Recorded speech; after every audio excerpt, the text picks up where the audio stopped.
नमस्कार, welcome to my channel. मैं हूं मनीषा। दोस्तों, आज हम आपको सूप के बारे में बताएंगे। जी हाँ दोस्तों, ये जो सूप होता है आप देख सकते हैं, ये जिससे कि हम अनाज साफ करते हैं।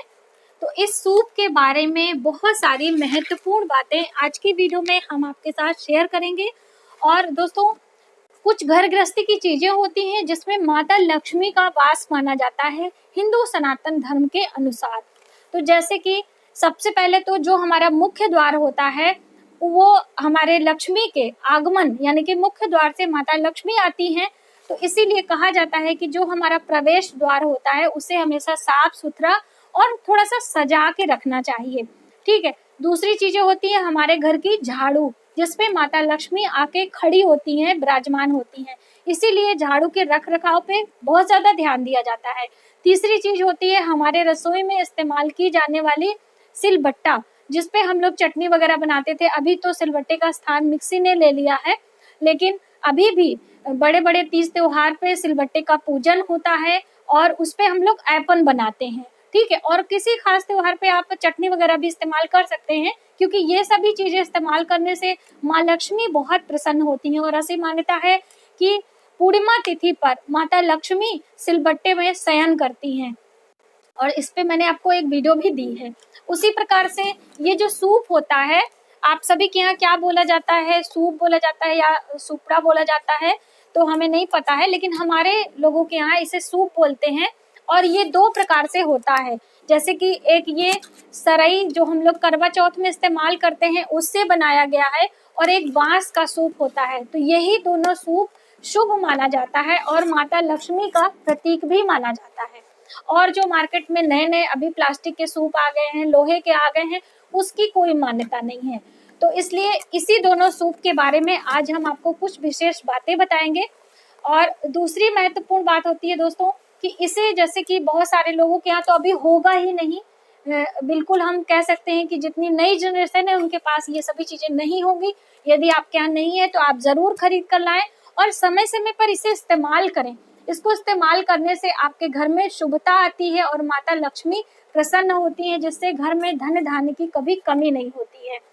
तो आप ये दो ही चीज का सूप लेकर आए, चाहे छोटा सा ही लेकर आए। और इस सूप का इस्तेमाल हमारे हिंदू परंपरा में जन्म से लेके जैसे 16 संस्कार होते हैं, तो 16 संस्कारों में कई संस्कारों में इस सूप का बहुत बड़ा महत्व है। और सबसे अधिक तो जैसे कि मुंडन संस्कार है या फिर जनेऊ संस्कार है या विवाह होता है, उसमें इस सूप का बहुत बड़ा इस्तेमाल किया जाता है। कहने का अर्थ है कि इस सूप में रखकर जब भी हम कोई चीज दान पुण्य करते हैं तो उसका जो प्रभाव होता है वह जस्ट डबल हो जाता है, दुगुना फल हमें प्राप्त होता है। इसलिए आपने देखा होगा कि जब भी घर पे बच्चों का मुंडन होता है, तो जब हम बच्चों का मुंडन कार्यक्रम हो रहा होता है, इसी सूप में अनाज, चावल, गुड़ और कुछ दक्षिणा और ये सिंदूर की डब्बी रख कर हम लोग नेचू हम लोग क्या बोला जाता है, तो इस पे रखते हैं। और घर की सभी महिलाएं उस बच्चे के सिर से पैसे वार के इसमें रखती हैं और फिर इसका दान किया जाता है। और ऐसी हम लोगों के यहाँ एक परंपरा है कि जब हमारे यहाँ बच्चों का जन्म होता है, जैसा कि ये माँ लक्ष्मी के शुभता का प्रतीक है और माँ लक्ष्मी इस पे शयन करती हैं, तो ऐसा माना जाता है कि जब बच्चे का नामकरण संस्कार होता है 11वें दिन, ठीक है, और उसके 10वें दिन बच्चे को स्नान ध्यान कराया जाता है, तो सर्वप्रथम बच्चे को इस सूप में लिटाया जाता है। और ऐसी मान्यता है कि हम उसे माँ लक्ष्मी का आशीर्वाद दिलाते हैं बच्चे को, जिससे बच्चे का पूरा जीवन धन धान्य से भरा रहे, शुभता उसको प्राप्त हो। तो माँ लक्ष्मी की गोद समझकर इसमें लिटाया जाता है और उसके बाद धरती माता को प्रणाम कराया जाता है, सूर्य दर्शन होता है।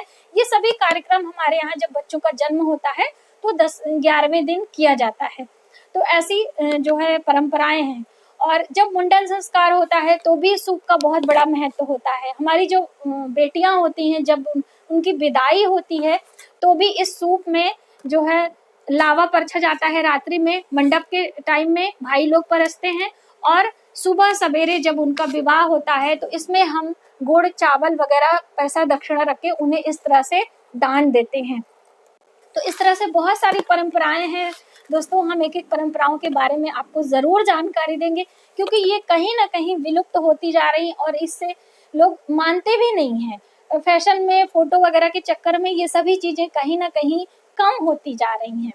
तो अब बातें बहुत हो गई दोस्तों, अब इसे आपको कब लाना है? शुभ दिनों में लाना चाहिए। घर पे आप पहली बार ला रहे हैं, आपके घर नहीं है, तो किस दिन आप लेकर आएंगे? तो आपको सबसे पहली बार जब भी आप सूप नया खरीद रहे हैं तो गुरुवार के दिन यानी कि थर्सडे के दिन आप अपने घर लेकर आएं। ठीक है, आप लेकर आएं, इसे धो लें क्योंकि बाहर से आता है कोई भी चीज, और उसके बाद इस पे सबसे पहले हल्दी का टीका लगाएं।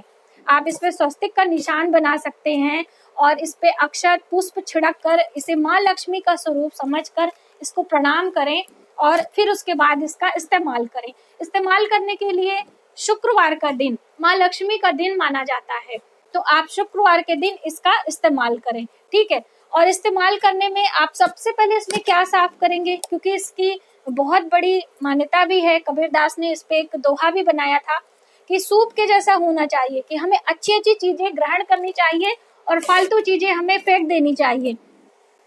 ठीक है, तो सबसे पहले इसमें आपको ये चने की दाल है, ठीक है, ये तो आपको चने की दाल इसमें साफ करनी चाहिए। चने की दाल भी भगवान विष्णु को बहुत ही प्रिय होती है और जब गुरुवार का दिन होता है तो हम लोग भगवान विष्णु को भोग लगाते हैं। तो ऐसी मान्यता के अनुसार आप इसे साफ करें और फिर ये जो सूप है इसे धो के साफ करके आपको अच्छी जगह से यानी कि गंदगी में आप ना रखें और घर के नॉर्थ साइड में यानी उत्तर साइड में कहीं भी आप इसे जो है रख सकते हैं।